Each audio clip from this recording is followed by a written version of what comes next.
A família saudável salva um ao outro, cura um ao outro. E esta cura, ela vem através de uma boa comunicação. E o que é uma boa comunicação? Boa comunicação não é ele ser doutor em linguística, ela ser doutora em psicologia e não estar em acordo. Isso não é uma boa comunicação. Boa comunicação entre eles é estarem de acordo, um concordar com o outro, defender mais ou menos os mesmos valores, mas espontaneamente, não é um joguinho. Muito bem, eu estou falando sobre isto porque eu fiz um vídeo sobre a família que enlouquece o seu membro.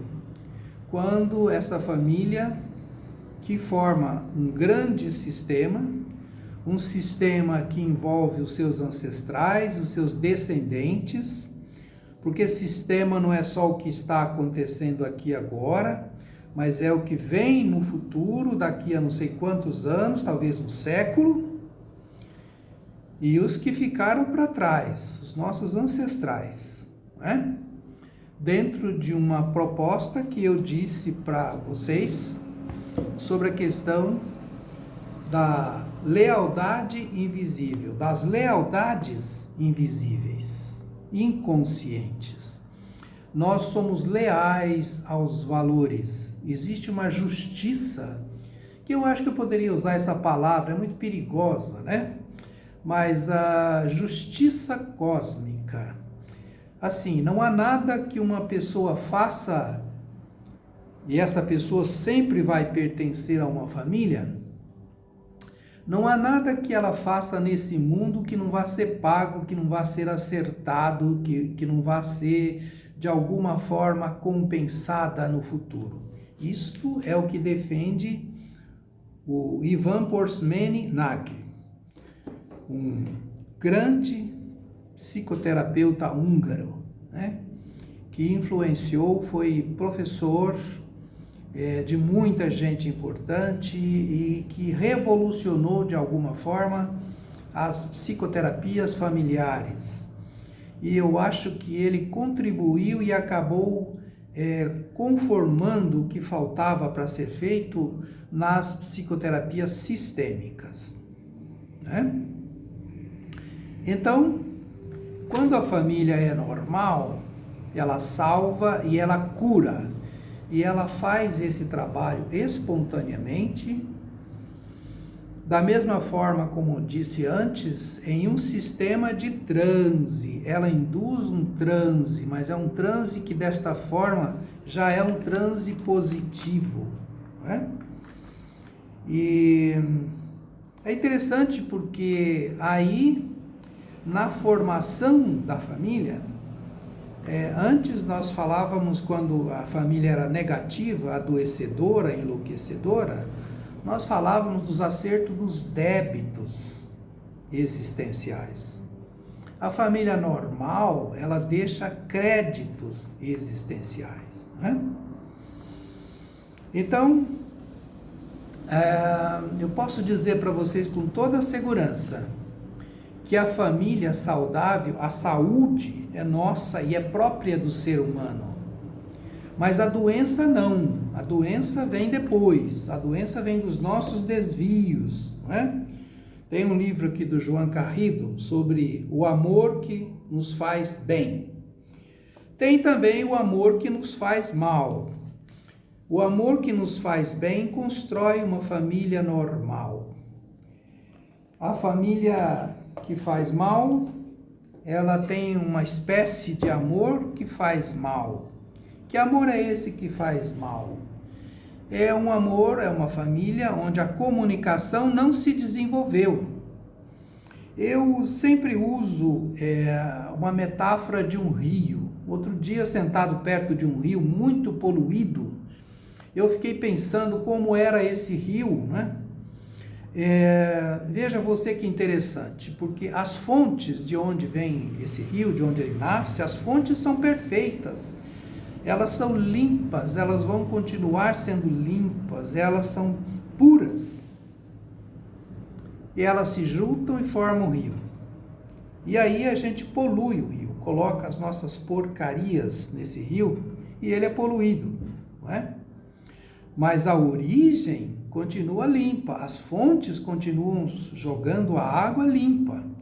Se nós pararmos de colocar coisas ruins nesse rio, esse rio vai passar, a sujeira vai embora e ele vai voltar a ser perfeito. Nas relações é mais ou menos assim também. Se nós pararmos de envenenar os nossos relacionamentos com a nossa comunicação ruim, o mal-estar vai passar e a vida e a comunicação da família vai começar a ser perfeita novamente. E o que envenena a família? São os desacordos. Eu tinha um paciente, depois eu conheci através deles, um descendente deles que tinha uma família que eu chamo de uma família normal, né? Era um casal que, quando estava diante dos filhos para conversar alguma coisa, eles se reuniam numa sala para conversar sobre um determinado assunto. Se a Maria não estava concordando com o João e o João não estava concordando com a Maria, que eram os pais, o que eles faziam? Maria, me acompanha, os dois iam para o quarto, conversavam um pouquinho e se alinhavam e se afinavam de tal forma que os dois iriam falar mais ou menos a mesma coisa, passando os mesmos valores, de tal forma que eles não teriam contradições. Isso não significa que os dois têm que pensar igual, não. Mas quando se trata da educação de uma família, eles precisam estar de acordo. Porque se eles estiverem em desacordo e tiver filho assistindo, e se tiver filho pequeno aprendendo a viver, esse filho, ele fica confuso, porque um pensa de um jeito, o outro pensa de um outro jeito. Famílias autistas, quando existem doenças graves, por exemplo, como o autismo, os autistas surgem de relações assim, às vezes de pessoas muito inteligentes, mas que não estão em harmonia, que não falam a mesma linguagem. Então, uma família normal, uma família boa, ela fala de uma maneira harmônica, mais ou menos a mesma coisa. E isso é espontâneo. Por isso, quando o casal está namorando antes de formar a família, eles estão aprendendo a desenvolver uma comunicação. Quando eles entram em harmonia e os dois estão pacificados, têm mais ou menos os mesmos valores, aí eles estão prontos para se casar e ter filho e formar a família. Porque a família, os filhos, precisa de um casal harmonizado, onde um fala mais ou menos a mesma coisa que o outro. Se essa coisa que se fala são coisas negativas, induz-se um transe de doença. Então a gente adoece e então tem a ver com aquele outro vídeo. A gente cria bodes expiatórios, porque a nossa comunicação é negativa, desqualificadora e desarmoniza. Se a família é boa, eles induzem um transe positivo, quer dizer, um transe que cura, que faz com que os filhos, os descendentes sejam normais, sejam bons. Aí tem muita presença de elogio, mas não é elogio falso, né? Considerações positivas, onde eu digo que o outro, olha, gostei disso que você fez, que ótimo isso que você fez, parabéns. É uma família que se comunica positivamente, não é? Quando eu quero que uma pessoa fique bem ou seja boa, eu tenho que tratar ela como se ela já fosse boa. Eu trabalhei numa entidade da FEBEM e lá tinha praticamente só pessoas, meninos com marginais, né? Criminosos. E eu aprendi muito com eles, porque eu fiz muito isso. Às vezes eu tratava um menino, olha, eu gostei muito disso que você fez, cara. Você está ficando muito bom, parabéns por isto. E quando eu dizia isso, eu sentia uma mudança nos olhos. Que beleza isso, né? A gente assistiu o outro feliz. Olha, eu estou fazendo algo de bom. No dia seguinte, conversando às vezes com assistente social, com pessoas, eu percebia que falavam que essa pessoa tinha melhorado.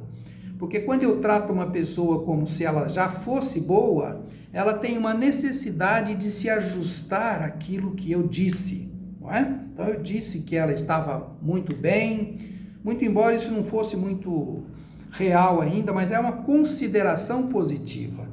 E ele melhora porque ele quer se ajustar a isso que eu disse. E na sessão seguinte, no dia seguinte, conversando, normalmente eles diziam: é isso mesmo, eu melhorei, que legal, que bom isso. E aí a gente reforça ainda mais e a pessoa vai melhorando na medida que você trate ela como se ela já estivesse boa. Mas quando a família é normal, não precisa do profissional. O profissional que faz o transe positivo, que faz a hipnose positiva, não é? Não precisa mais dele, porque a família já faz essa hipnose. Porque a família hipnotiza, como eu disse para vocês, citando essa pesquisa dessa professora Madeline Richport, do grupo de Palo Alto. Palo Alto foi onde começaram as terapias de família pelo mundo afora, na Califórnia, lá no MRI, Mental Research Institute. Esse povo fez pesquisa pelo mundo todo e eles fizeram pesquisas aqui no Brasil, lá em Natal, não é? E eles descobriram que a família, para adoecer os seus membros, ela usa transes negativos, comunicação doente, e ela faz sugestões, ela trata o outro mal, ela usa técnicas mesmo, como se fossem técnicas que os profissionais usam, não é? E eu estava dizendo para vocês no outro vídeo, e vou dizer nesse também, que o profissional, para ser um bom terapeuta aí, o que ele tem que fazer? Pegar essa linguagem que eles usam, no caso do transe negativo, que eu tenho que fazer uma terapia. Quando é transe positivo, a família é normal, não tem doença, não precisa fazer terapia. Mas quando é transe negativo, que a família usa para adoecer os seus membros, eu tenho que estudar a linguagem deles, usando algo parecido, por exemplo, com o método Paulo Freire, né? Onde eu pesquiso as palavras-chave, tudo aquilo que existe no sistema, e utilizo essas mesmas palavras para restaurar a família.